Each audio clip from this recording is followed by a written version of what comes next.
لساني يفقهوا قولي ربي يسر ولا تعسر ربي تمم بخير سبحانك لا علم لنا إلا ما علمتنا إنك أنت العليم الحكيم ولا حول ولا قوة إلا بالله العلي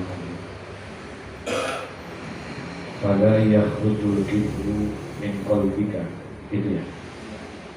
Fala yakhrujul kibru min qalbika illa bi an ta'rifa annal kabira man huwa kabirun indallahi ta'ala. Masih membahas tentang maksiat batin. Okay. Jadi antaranya adalah sombong. Sombong itu memandang dirinya wa huwa nazru hamdi ila nafsihi bil ainil izzi. Itu sombong. Dia memandang kepada dirinya itu dengan pandangan kemuliaan dirinya. Jadi menganggap dirinya mulia. Semua orang dianggap rendah. Nah, itu kalau ada sifat kita seperti itu sudah bagian daripada sifat apa? Sombong. Memandang diri kita ini lebih baik daripada orang lain. Jadi pandangan kita, pandang diri kita pandangan yang mulia aja. Udah paling hebat aja. Ya, Masya Allah. Dan penyakit ini ada pada setiap diri kita semuanya. Gitu. Dan memang pada hakikatnya kita selalu seperti itu. Yang pengen dianggap bahwa kita ini lebih baik daripada orang lain. Padahal itu penyakit yang mesti dihilangin. Nggak boleh kita. Seharusnya memandang diri kita itu lebih rendah dibandingkan orang lain. Tapi kalau di hadapan Allah kita harus menjadi lebih baik daripada orang lain. Kun indallah khairun nas. Jadilah kamu di sisi Allah itu manusia yang paling terbaik. Kalau di sisi siapa? Allah. Jadi kalau dalam pandangan Allah kita harus berusaha menjadi orang yang lebih baik dibandingkan orang lain.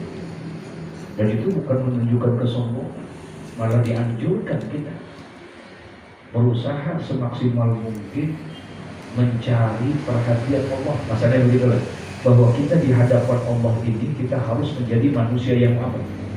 Yang paling terbaik.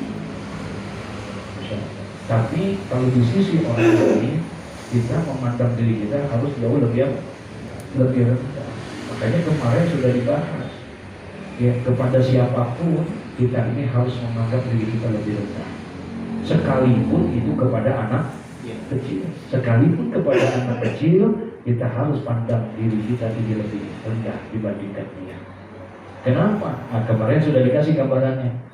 Dia anak kecil, umurnya masih muda, tapi dia lebih baik, nggak bisa diragukan lagi dia lebih baik dari kita.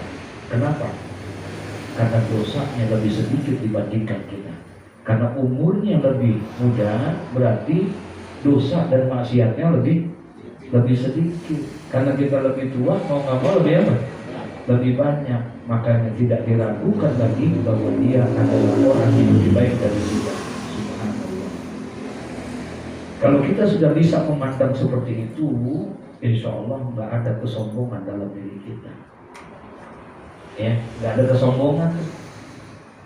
Melihat kita seperti itu, sama orang bodoh sekalipun, kita menganggap orang bodoh itu lebih baik dari kita. Bagaimana caranya tuh memandang kayak begitu? Karena kita lihat orang bodoh, kalau dia melakukan maksiat, kalau dia melakukan perbuatan dosa, itu karena memang kebodohannya dia, karena ketidakketahuannya dia. Artinya kalau memang dia melakukan itu bisa dianggap apa? Wajar. Namanya juga orang bodoh, dia nggak tahu. Dia lebih baik dari saya. Karena dia berbuat maksiat, karena memang dia tidak tahu perbuatan maksiat. Karena kebodohannya dia. Tapi saya berbuat maksiat. Saya tahu itu salah. Saya tahu itu batil. Saya tahu itu haram. Saya ngaji, saya itu. Berarti lebih baik dia daripada dia. Kalau ada orang nggak ngaji, kemudian berbuat maksiat, ngomongin orang aja, kira-kira pantas apa enggak? Hah? Jaga juga. Dia kagak ngaji, dia kagak tahu, dia segala macam, terus dia berbuat maksiat, kira-kira pantas nggak? Menurut pandangan kita pantas, emang dia kagak ngaji. Tapi kita yang ngaji, yang tahu. Malah kadang-kadang waktu kita habis buat apa? Ngaji. Pagi, sore, siang, malam, tiap hari ngaji. Tapi masih takut buat tadi nanti. Nah itu dilarang tuh, kita punya penyakit yang begitu katanya. Dibuangin ke penyakit-penyakit yang menganggap diri kita menjadi orang yang lebih hebat. Nah makanya fala yakhrujul kibru min qalbika. Maka tidak akan bisa keluar sifat kibir itu, sifat sombong itu min qalbika, daripada hatimu. Tak bisa. Kecuali apa? Illa bi anta'rifa annal kabira, kecuali dengan jalan apa? Bi anta'rifa, bahwasanya engkau harus mengetahui annal kabira, bahwasanya orang yang agung itu, orang yang mulia itu di sisi Allah, man huwa kabirun indallahi ta'ala. Jadi orang yang agung, orang yang besar itu adalah orang yang memang besarnya di sisi siapa? Allah. Nggak bisa keluar dari hati kita sifat sombong itu kalau di dalam diri kita belum tertanam bahwa tidak ada orang yang mulia di hadapan Allah kecuali adalah orang yang paling bertakwa di hadapan Allah. Itu makna inna akramakum indallahi atqakum. Itu maknanya. Jadi orang yang mulia di sisi Allah itu siapa? Orang yang tinggi jabatannya? Bukan. Orang yang kaya harta dan kekayaannya? Bukan. Orang yang punya jabatan kedudukan yang tinggi? Bukan.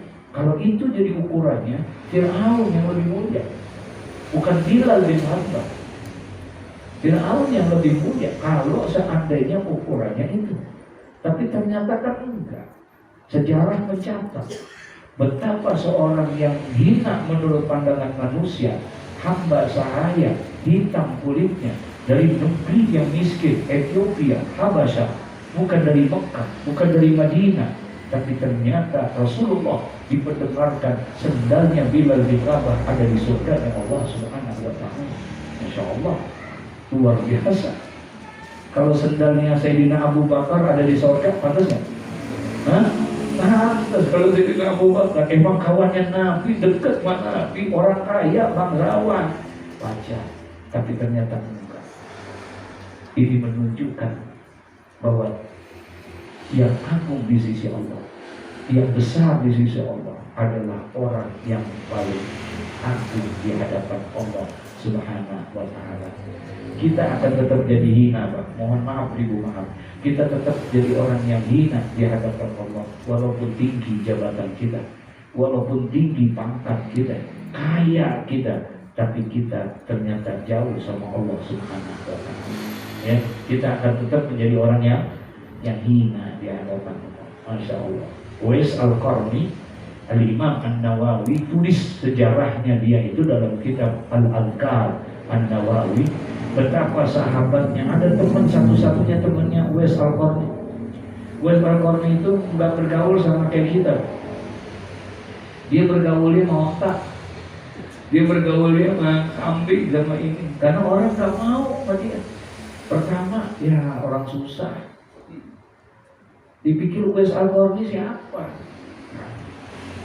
Padahal Uwais Al-Qarni itu adalah masturun fi ahli dunia, walakin masturun fi ahli sama.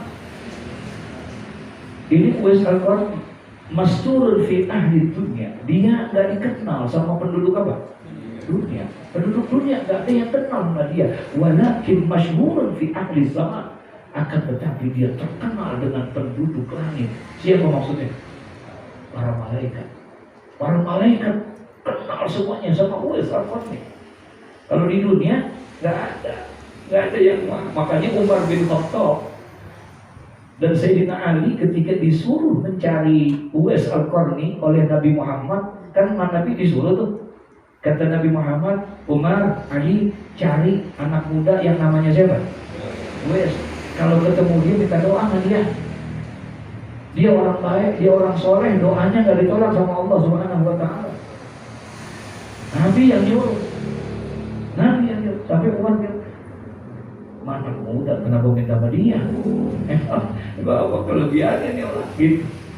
Ternyata Masya Allah, setiap didatangi kata Umar, bagaimana caranya supaya saya ini, apa kau sudah melihat dia, sudah ketemu? Ya Rasulullah, belum.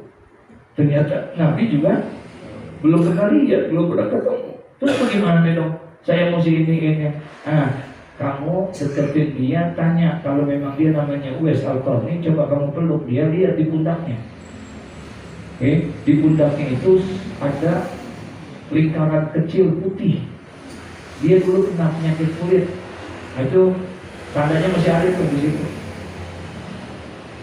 Nabi sampai segitu tuh tahunya. Itu urusan gede apa kecil? Tapi Nabi tahu yang beda. Namanya tahu, kampungnya dari mana dia tahu, kemudian ciri dan tandanya juga tahu. Padahal Nabi belum pernah jumpa, padahal Nabi belum pernah ketemu sama dia. Subhanallah.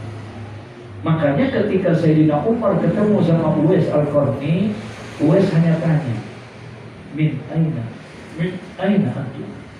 Ente berdua dari mana?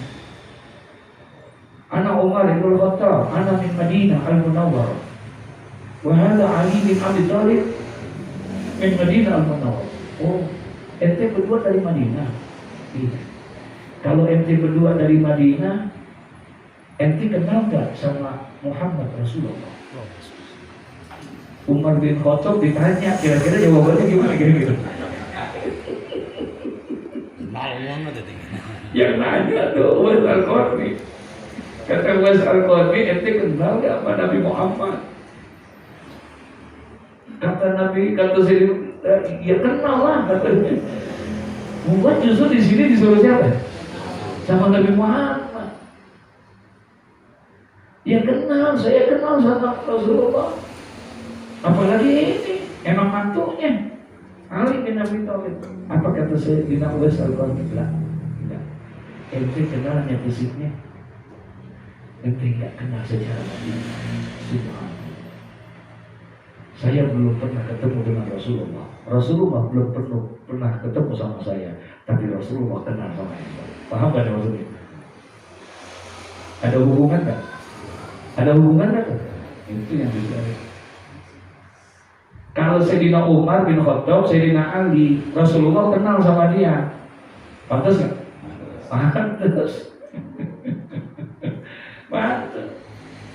Tapi apakah Anda tidak pernah berpikir Anda disuruh sama Rasulullah untuk ketemu dengan saya, padahal saya belum pernah ketemu sama Rasulullah, dan Rasulullah belum pernah ketemu dengan saya.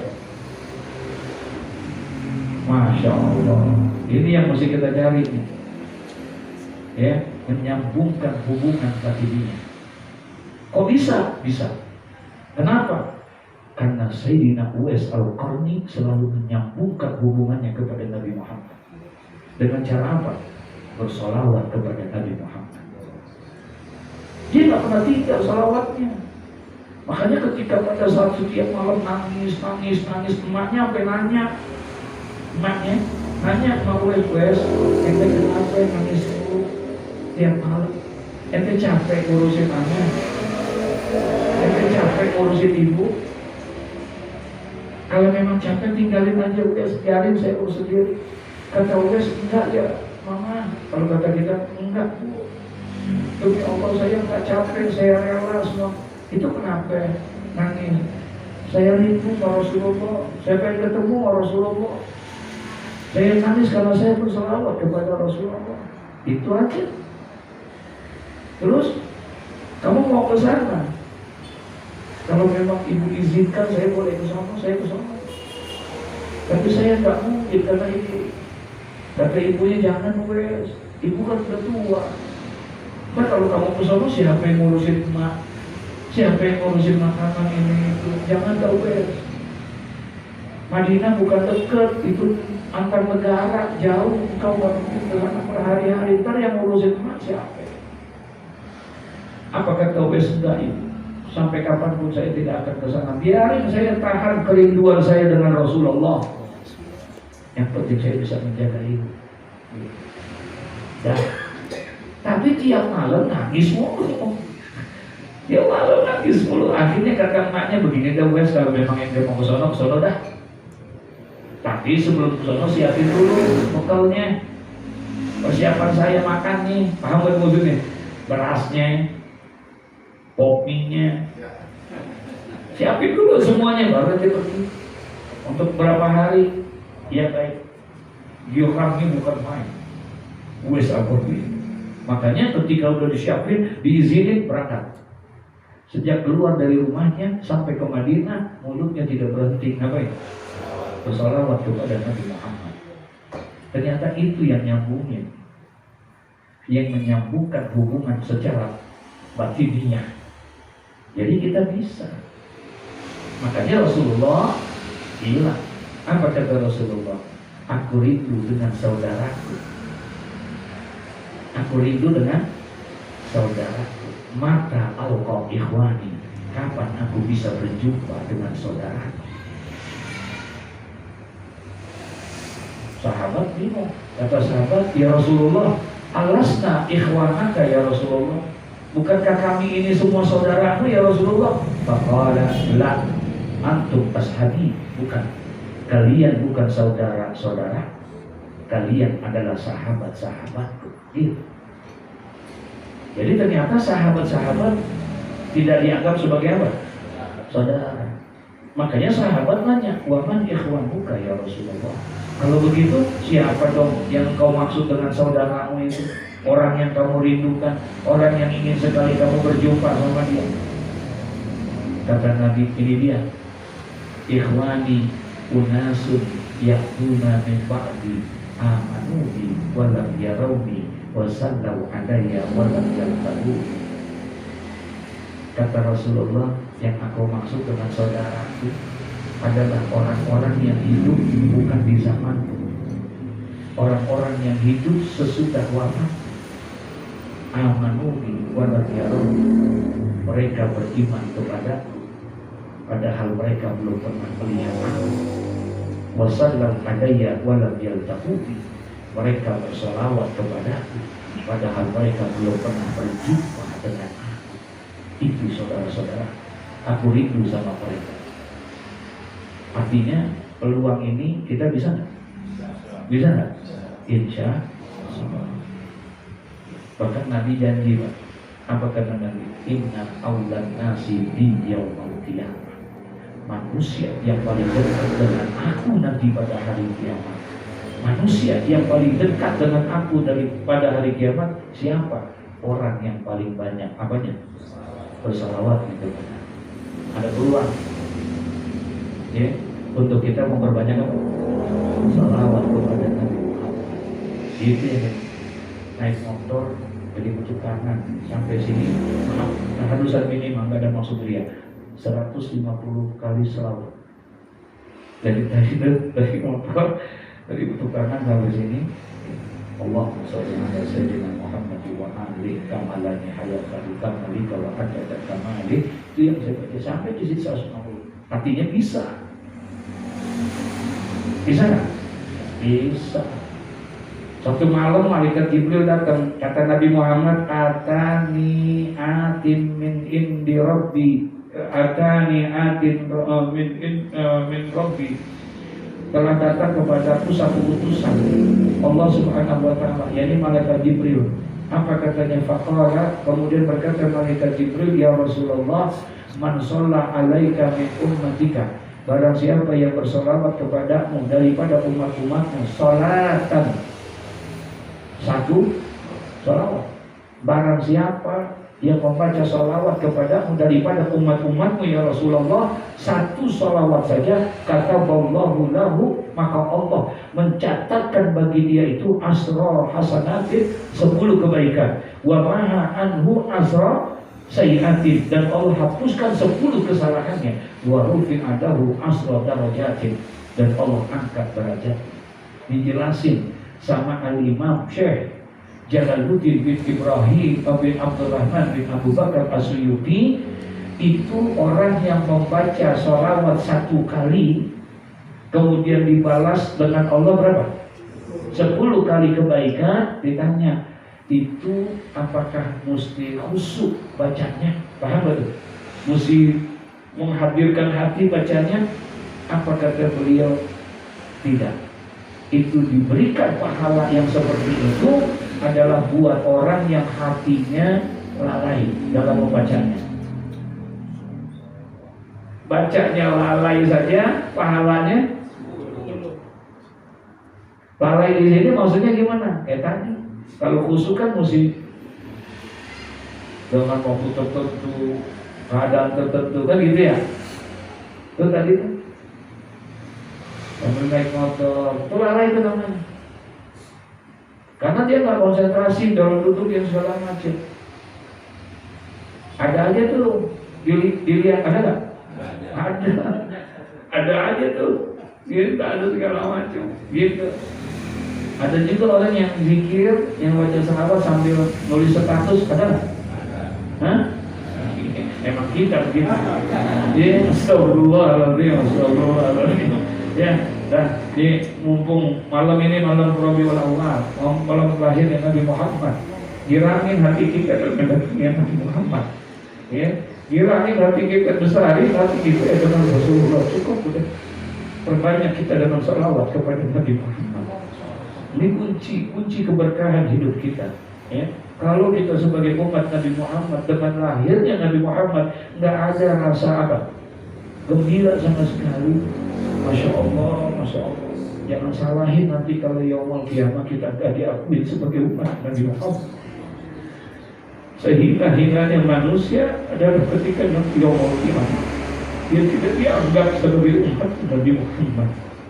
Nggak ada artinya kita ngaji, nggak ada artinya pulang pergi kita untuk umroh haji. Nggak ada kalau seandainya kita tidak pernah diakui sebagai umat Nabi Muhammad. Dan untuk bisa menjadi umatnya Nabi Muhammad, bahkan Nabi Muhammad berjanji, saya akan menjadi saksi di hadapan Allah. Dengan cara apa? Salawat. Sebab Nabi pernah bersabda, aksiru minas salati alayya, perbanyak oleh kamu bersalawat kepadaku, khususnya fi lailatul Jum'ah atau fi yaumil Jum'ah, malam Jumat atau pada hari. Apa kata Nabi? Faman fa'ala dzalika, barang siapa yang melakukan itu, memperbanyak salawat kepadaku, kata Nabi Muhammad, kuntu lahu syahidan wa syafi'an yaumil qiyamah, aku berjanji di hadapan Allah akan bersaksi bahwa dia adalah umatku, kata Nabi Muhammad. Insya Allah. Ya, Masya Allah.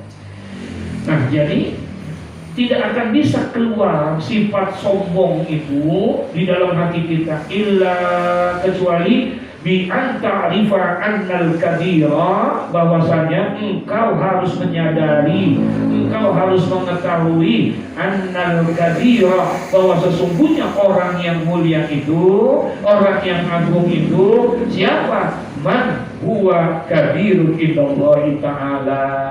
Tuh. Jadi artinya orang yang mulia itu harus ada dalam diri kita. Ingat loh, orang yang mulia itu bukan yang ente punya jabatan, bukan. Orang yang mulia itu bukan duit ente banyak. Orang yang mulia itu adalah orang yang mulia di hadapan siapa? Allah. Gitu, Masya Allah. Wazalika mauqufun alal khatimati, dan yang demikian itu tergantung atas daripada penghabisannya, ya, yang baik, yakni husnul khatimah. Di situ ada ketahuannya dia itu adalah di sisi ketika pada saat makanya sering saya kalau khutbah tuh sering nyampein puncak suksesnya seseorang di hadapan Allah, suksesnya di orang itu di hadapan Allah kapan? Ya, Allah, innallaha la yanzuru ila suwarikum wa amwalikum. Allah tidak lihat harta kita, jabatan kita, kedudukan kita. Suksesnya seseorang di hadapan Allah dilihat di akhir hayatnya. Apakah dia husnul khotimah atau dia, kalau dia su'ul khotimah berarti mulia apa hina? Ini. Kuncinya di situ. Di akhir ayatnya, dilihat. Wazalika mauqufun 'alal khatimah. Ya. Dan yang demikian itu terlihat dia mauqufun, ya, tertetapkan dia, tergantung dia 'alal khatimah, adalah ketika pada saat penghujungnya bagaimana dia, agung atau tidak dia di hadapan Allah. Jangan dipikir ini orang kayaknya mulia banget nih, ini tiap hari kita lihat cerebetan mulu, kita lihat pakai ini, wah ini mah ahli surga. Belum tentu, ya, karena dilihat di akhirnya. Ya, masih ingat nggak Barsisa? Kisah Barsisa masih ingat kan? Hebatnya kayak apa dia? Ribuan muridnya, semua kagum, malaikat kagum dia. Jadi kalau baca la ilaha illallah, la ilaha illallah, la ilaha, bisa kayak terbang, saking kosongnya tuh, entengnya tuh dalam la ilaha illallah. Kita udah begitu belum? Tapi lihat di penghujung akhirnya, meninggal dunia dalam keadaan su'ul khatimah. Padahal hebatnya bukan main. Makanya kita tak boleh membanggakan diri kita. Perlu yang kita tanamkan diri kamu, katanya. Ya, illa bi an ta'rifa annal kabira man huwa kabirun. Dia orang yang paling mulia di sisi Allah adalah orang yang paling mulia di sisi Allah. Dan wazalika mauqufun 'alal khatimah, dan itu adalah terlihat, yakni mauqufun, ya, terhenti dia atas penghabisannya, dia dalam keadaan husnul khatimah, baru orang itu dianggap apa? Mulia, ya. Wahia masbukun fiha, dan dia itu diragukan padamu, katanya, fayusghiluka khauful khatimah, maka menyibukkan kepadamu itu rasa takut su'ul khatimah di dalam dirimu, supaya kamu tambah keyakinan kamu bisa mengakhiri hidupmu dalam keadaan husnul khatimah. Maka fayuzghiluka khauful khatimah, maka hendaklah kamu itu menyibukkan diri untuk apa? Khauful khatimah, yaitu merasa takut dengan su'ul khatimah. Mesti ada rasa takut, jangan sampai meninggal dunianya dalam keadaan apa? Su'ul khatimah. Itu yang kita minta. Allahumma inna nas'aluka husnul khatimah wa a'udzubika min su'il khatimah. Minta sama Allah supaya bisa ada hayat husnul khatimah dan dihindarkan daripada su'ul khatimah. Itu puncaknya seseorang. Jadi katanya rasa takut su'ul khatimah itu anta takabbara ma'asyaki fiha, dari merasa takaburnya kamu itu serta ragu-ragu padanya, ala ibadillahi ta'ala, ya, kepada hamba-hamba Allah subhanahu wa ta'ala, ya, masih kayak gitu, masya Allah. Fayakinuka, maka keyakinanmu, wa imanuka, dan juga imanmu, fil hali, pada waktu itu, la yunafidu, ya, tidak akan berlawanan tazwizatan taghayyura fil istiqbal, yakni dengan dibolehkannya kamu itu apa tuh? At-taghayyura, yaitu adanya perubahan fil istiqbali, pada zaman yang akan datang, ya. Jadi tidak kalau sudah ada keistiqomahan tadi, berharap husnul khotimah, kemudian takut dengan apa? Su'ul khotimah, dia jaga tentang yang begitu, maka tidak ada lagi keraguan tentang ini. Keyakinan kita, iman kita meyakini tentang keadaan yang seperti itu, maka itu, ya, adalah merupakan sebuah cara untuk kita bisa mendapatkan, ya. Fa innallaha ta'ala muqallibul qulub, yahdi man yasha wa yudillu man yasha. Karena sesungguhnya Allah Subhanahu wa taala muqallibul qulub, adalah zat yang bisa apa? Membolak-balikan hati kita. So, Allah, ya, yahdi man yasha, dialah Allah yang akan memberikan petunjuk bagi orang yang dikehendaki oleh Allah, wa yudillu man yasha, dan Allah juga menjadikan kepada orang kesesatan kepada orang yang dikehendaki oleh Allah. Nah sekarang tinggal kita, ya yang kita minta apa? Ya kalau memang kita minta, makanya Nabi ngajarin jangan ditinggal tuh doa supaya kita selalu mendapatkan hidayah dan petunjuk dari Allah. Kalau Nabi saja selalu minta Allahumma inni as'alukal huda wa tuqa wal afafa wal ghina. Nabi yang tidak ada orang yang paling bertakwa kecuali Nabi. Tidak ada orang yang paling takut kepada Allah kecuali Nabi yang sudah dijamin oleh Allah masuk ke dalam surga. Tapi Nabi selalu minta Allahumma inni as'alukal huda, supaya selalu mendapatkan apa? Petunjuk. Gitu ya. Makanya kata Nabi jangan ketinggalkan itu. Satu, yang kedua lazimkan oleh kamu doa yang telah mengajarkan kepadaku oleh malaikat Jibril untuk minta keselamatan. Allahumma inni as'alukal afwa wal afiyah wal mu'afata daimah fid dini wad dunya wal akhirah. Ini doa khusus nih yang ngajarin Jibril kepada Nabi Muhammad. Jibril yang mengajarkan kepada Nabi Muhammad untuk melazimkan doa itu. Allahumma inni as'alukal afwa wal afiyah. Minta supaya dikasih kesehatan. Kesehatannya itu bukan hanya kesehatan secara fisik, ya, secara zahir, tapi juga minta kesehatannya secara batin. Ya. Ada orang sehat fisiknya, tapi sakit apa nih? Batinnya. Ya. Tadi, Masya Allah, padahal masih sehat banget badannya. Cuman, kena penyakit sombong, penyakit ujub, penyakit itu penyakit namanya sakit yang dia ada sama dia. Ya, Masya Allah. Nah, mintalah kepada Allah karena Dia adalah zat yang membolak-balikan hati. Jangan sampai itu kita mintalah sama Allah supaya kita ditetapkan ya muqallibal qulub sabbit qalbi ala dinika. Nabi ngajarin kita minta doa itu kapan? Ketika engkau mengakhiri sholatmu, karena doa yang paling baik adalah di dalam sholat. Doa yang paling baik adalah di dalam sholat. Minta ketika kamu sholat, sebelum engkau akhiri daripada sholatmu, maka mintalah doa. Nabi gak tinggalin itu doa. Ya, ada 4 nabi perlindungan. Allahumma inni a'udzubika min azabil qabri wa a'udzubika min azabi jahannam wa min fitnatil mahya wal mamat. Terus wa min fitnatil masihid ya muqallibal qulub sabbit qalbi ala dinika. Minta. Kapan? Di akhir salat. Di akhir salat. Wal akhbaru fil hasadi wal kibri. Jadi ya, mudah-mudahan sedikit ini ada manfaatnya buat kita. Ya, amin ya rabbal alamin. Dijauhkan kita dari penyakit-penyakit batin. Ya. Al-Fatihah. A'udzu billahi minasy syaithanir rajim. Bismillahirrahmanirrahim. Alhamdulillahi rabbil alamin. Arrahmanir rahim. Maliki yaumiddin.